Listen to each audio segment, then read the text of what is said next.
दोस्तों आप देख रहे हैं भोजपुरी स्टार न्यूज़ और भोजपुरी स्टार न्यूज़ में आपका स्वागत है। तो पता होगा कल आपको अखिलेश कश्यप जी लाइव आए थे और बहुत सारे अपने गाने को लेकर बात किए थे। तो वही गाना का वीडियो शूट चल रहा है जो दिल्ली में। तो वहीं पे रानी एक्टर के साथ भी बहुत ज़्यादा बवाल सॉन्ग आ रहा है। आपको पता ही होगा कि इन दोनों का जोड़ी कितना अच्छा चलता है।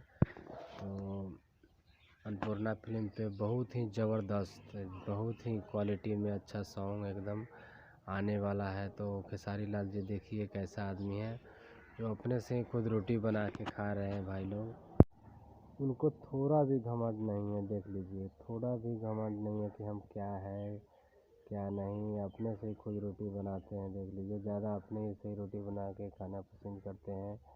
तो ऐसा स्टार तो हमको नहीं लग रहा है कोई भोजपुरी में होगा और न होगा भी कभी। तो ये दिल्ली का शूटिंग का सेट पर का वीडियो है जो अभी अन्नपूर्णा फिल्म से आने वाला है। बहुत बड़ा बवाल सॉन्ग। और 8 तारीख को खेसारी लाल यादव भी लंदन चले जाएंगे, तो इसीलिए जल्दबाजी में ये सब काम कर रहे हैं भाई लोग। धन्यवाद।